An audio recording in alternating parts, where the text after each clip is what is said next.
It's New Brew Thursday. Woo! And, yeah, we're here in. What's that? Those Canadians are always a little behind. It's New Brew Thursday, the U.S. trends.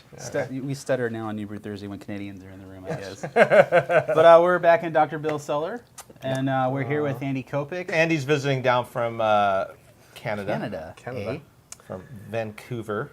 And he brought us a couple Scotch ales. You want to tell us a little bit about these? Russell Brewing Company is up in Surrey. They're just outside of Vancouver proper.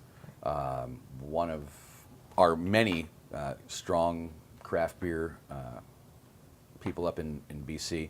This is their Wee Angry Scotch Ale. Actually took a bronze medal at the World Beer Cup back in March in Chicago. Very cool. It says BC brewed. Does that mean before Cascade or? It may have been, but BC is of course British Columbia. Got it. They're one of our premier craft brewers up there. They're doing some great stuff. They won 2 medals at the World Beer Cup. They're doing some great stuff. This is part of their Brewmaster series. Just a real nice, rich, malty Scotch ale. Oh, very cool. Looking forward to this. Yes. I like the title. I like anything angry. Bitter and angry. I'm all about that. Cheers to Canadian brewing and for Andy bringing this down. Thank you very much, Andy. Oh, thanks for having me, guys. Appreciate it.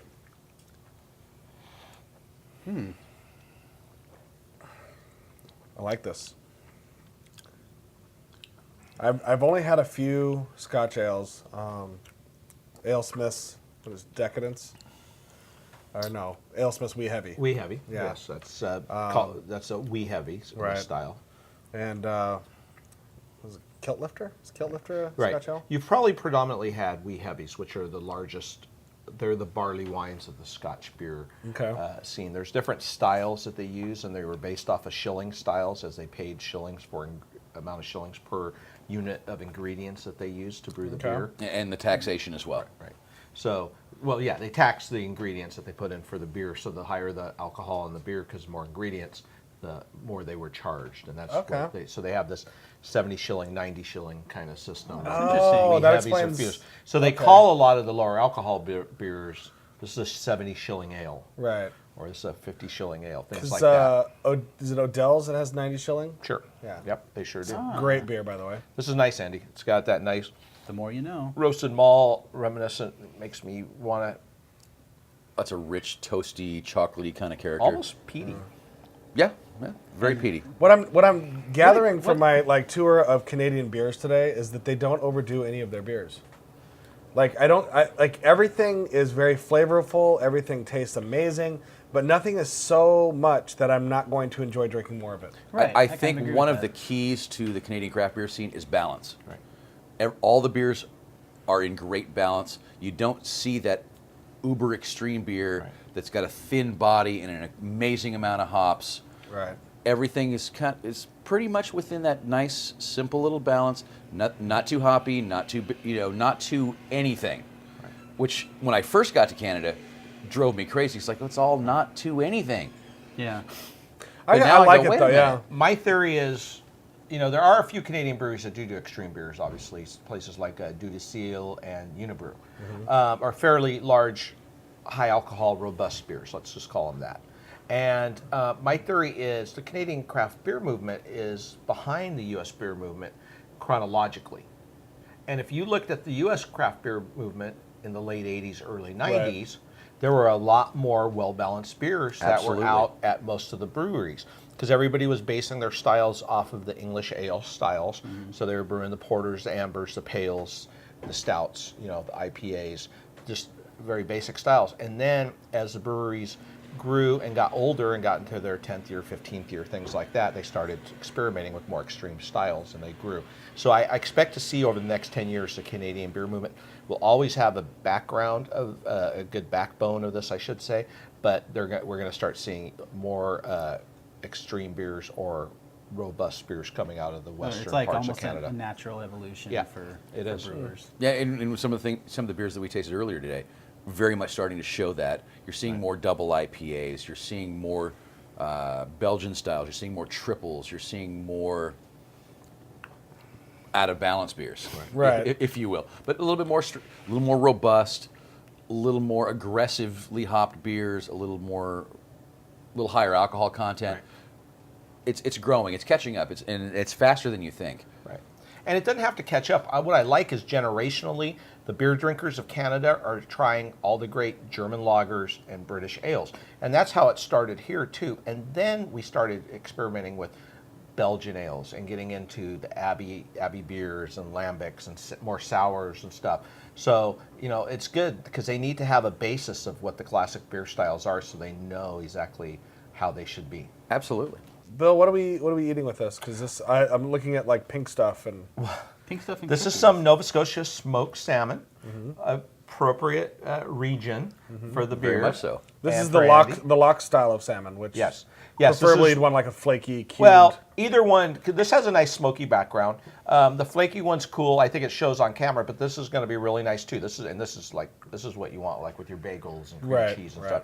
Fabulous, thinly sliced red onions. But we're not doing that today. What we are doing Ooh, is having a thinly sliced little red onions. smoked salmon with the Scotch ale, and I think it's going to pair really well. And the smoke notes are going to come in and play really well with the caramelized balance in this beer. And then We have a plate of cookies. chocolate chip cookies. We're going to do some great chocolate chip cookies, and they're going to be fabulous with Now, this. can I wrap the salmon around the cookie and eat that? No. I don't think I'm pretty decadent, I wouldn't but advise that. you can. go Probably for not. it. He's like, And if you want to ruin both. so your fingers don't feel free. smell smoky. I did grab some fork for the salmon. That, and we don't know where Andy's fingers have been, so we're not letting him touch our food. We've heard many a joke this evening. They've been in Canada, so.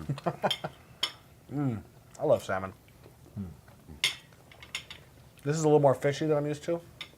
The lock style, the thinly Yeah. sliced, we'll pick that up a lot of times. Yeah. Wonderful smoky character, though. It's lovely, and this beer goes perfectly. I can do a Scotch whiskey Oh, after this. yeah. And a That- right in. Yeah, the pairing I is hear that phenomenal. we have a Scotch whiskey available to us. Is that correct? Well, I have many, but he brought a special one. Oh, yes. So I we guess have lots that technically we it's can not try. a Scotch whiskey because it's not produced in Scotland, Split. but it is a wonderful single malt Single malt. Right on. peated Canadian whiskey. Yes. So single We'll malt. Twitter is- about that, but you won't see it. There's multiple categories of whiskeys, obviously, and in Scotland there's blended and single malt. And single malt is probably the most famous nowadays, although all our dads grew up drinking the blended whiskeys, Right. things like that. The Doers. Yeah. But so a lot of places, including the U.S., are doing single malt, but they're not necessarily Scotch whiskeys, but they're the same style. So this is a great Canadian version, apparently. I haven't had it yet, but I'm going to take Andy's word for it because I know he knows his whiskey. Now, getting back to the Scotch ale, of the Scotch ales that I've had, this one is far less sweet than I'm used to. Okay. I think my favorite of the Scotch ales that I've had was the Sprechers, which has a lot of butterscotch on the back end of it, and so I kind of I think associate that's that. called diacetyl, isn't it? Yeah, I would Yeah, call well. that diacetyl. I like to say butterscotch because it sounds better, and I don't have to sound like I know what I'm talking It's so about. John can understand. Actually, and diacetyl's a bad flavor, and this is Sprecher's. I've had it also. I'm making a joke.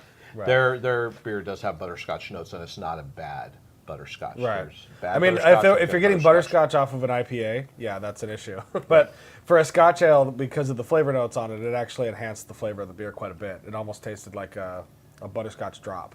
Nice. And it tasted, and I had that on tap at Beechwood one time, so that was so I'm gonna have to try one of these cookies. And Let's split Make one. sure you rinse your mouth after the salmon, and then yeah, the salmon and cookie is. because I made the mistake of just going, okay, cookie time, and I was like, ugh, Let's make salmon cookies.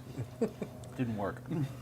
So with the cookies, now there's all kinds of different characteristics that are coming out of this beer. Well, one of my favorite things is beer and chocolate. I think it's a very underappreciated beer, beer and food pairing. Beer and chocolate's amazing, and beer and a great chocolate chip cookie, because this is a great cookie. It's a really good beer. It's heavenly. Oh yeah, It's a good pairing. That's phenomenal. I like it more with the cookie than the salmon, to be honest. Yeah, I do too. But I think because I've been eating a lot of stuff and drinking a lot of beer today, I'm kind of ready for dessert. But each level. each food or each different pairing is pulling out different flavors in the beer. Oh, yeah, totally. They're all there. They're very subtle, but depending on what kind of food you pair with, it's going to pull out different flavors and enhance different things in the beer, which I think is just phenomenal. I like Well- the salmon, but I can understand why you like the cookie, and first of all, you got cookie and salmon in front of you. Most people are going to go for the cookie Cookies. to start with, and this beer obviously plays really well with it. So, Well, and since we're talking food pairings, these two guys are going to run in the house now, and they're going to do a master pairing with, I believe, a Russian River beer, and you guys can go watch that.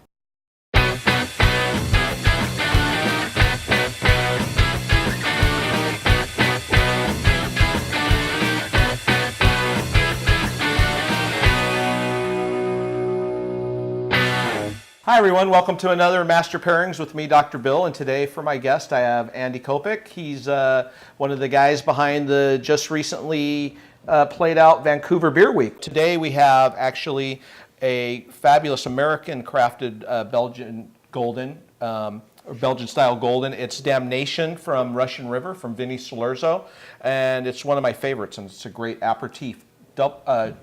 Goldens like Duvel, things like that are great for aperitifs. That's what they're historically used It's for. actually one of my favorite beers. I think I may still have a bottle of batch 002 sitting at home. Yeah, so. yeah, those are awesome. Hey, Wonderful let's beer. try them out. See how it is. So nice. As good as it ever was. Has that nice Belgian yeast strain. It's got that little bit of malty breadiness, but it's very light and unassuming, and it's just really enjoyable. Well, almost a little bit of a mild spiciness on the. Oh yeah, on the there's palate definitely as well, spice. so. More spice than say a Duvel, for example, which is the classic golden ale style. To me, this is almost a kind of a cross between a triple and a golden ale. Vinny, doesn't do everything exactly straight on. So today, I didn't go out of my way. I didn't make anything amazing because it's an aperitif. I thought we'd try a couple appetizers. And one thing that this beer goes great with is goat cheese. Nothing. It's fabulous. So I got a clocher, which is a classic bell-shaped chev, a little St. Andre's triple cream brie. So basically bries or goat cheeses or chevs, they all work really well. Some Briot Savarine, which is amazing, and some Boucherondine, which is, as you can see, is just lovely right now. It's melty all on the outside, and it's just fabulous. And then what I did, also what goes really well with these beers are prosciutto, serrano, things like that. They hold up really well with that. Okay. And so I took a little of the St. Andre and I wrapped it in some prosciutto for us to try and see how that goes with this beer. So imagine I'm it's not waiting spectacular. any long, I'm just digging in. The prosciutto melts in your mouth anyways, and then with the brie, it's just pretty decadent. In a word, spectacular. See how Guys. it goes with the beer though. Oh. See, in my experience, goat cheese and beer are such a perfect pairing. Right. Because it brings out some of the fruitiness in the beer. Right. And you really start to pick up some of a little bit of even the hoppy notes. Yeah, there's a little hop that comes out of this, but it's spectacular the way it blends into the finish, and they just meld together. Very complementary pairing, and they just go really well. Another thing I wanted to try was a little of the Boucherondine with this. I thought that would go really well. See how that is. Now this is a pretty intense cheese right here, so I'll cut a little section. I'll let you. We're just digging in, so grab it. Grab it and go. Yeah, we're not. See how ripe that is. And that's much more pungent than the Saint Armand. Very pungent. Some really strong tart notes. It just covers your whole palate instantaneously. And that's like perfection. Yeah, that blends really well. I knew that That's would be really, great. really nice. Those are really interesting to pair with each other. All four of these would present slightly different flavor profiles with the beer. Now, golden ales and triples are in this great pairing category that go along with Hefeweizens and Saisons. They can pair with so many things. This works great with pot linguine and clam sauce, garlicky dishes. That works really well, and it puts out that bitterness, that sharpness from the garlic. Works great with spicy foods. A lot of Indian foods, Thai, Chinese, spicy Mediterranean dishes. Works fabulously, and it just really blends and works. Yeah, because really well oftentimes at together. home when I'm making a carbonara or a pasta with some pancetta and a little bit, a little white sauce, I'll use a triple or a golden ale as a perfect pairing for that. Right. Yeah, white sauces work really well with this, and of course, when you're talking cheeses like, the different cheeses that you would throw in a carbonara and the egg and everything. I mean, this goes great with a Gruyere omelet, which I paired with the Hefeweizen the other day. This would be fabulous like that. Don't So that'd tempt be me great. like that. So, you know what? I wanted to try an experiment, though. We have a very, very talented, reaching back here, we have a very talented charcuterie chef at Stone Bistro, and he made me some chicken liver pâté. Wonderful. And so I thought, let's see how this goes. This has an interesting pairing profile that might go really well with this. So I thought, let's go a little bit outside the box and see how this does. Roasted chicken, this goes great with, and it goes great with other dishes. So, and this is a fabulous, fabulous pâté. So let's see how this goes. Just from an aroma standpoint, this is to die for. That might be better than the cheeses. It's amazing. You get this, you get this intensity from this that comes in, and it just plays so well, and the spices just play these background notes throughout as it's coming across the palate. Wonderful flavors, and yeah, that really complements well. I like it. Oh, very good. Another thing to work with. So, this was another master pairings. I think it was successful, Andy. Very successful. Thank you for coming out. Thanks for having me, Bill. Cheers. Cheers.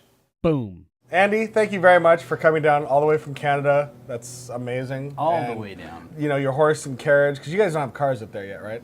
Oh, we just got them last year. Oh, last year. Okay, so you came down with a car. Awesome. All right, bringing all this amazing beer from Canada. That's awesome. Well, no, actually, I rode my horse to Seattle, and I took one of them newfangled airplanes.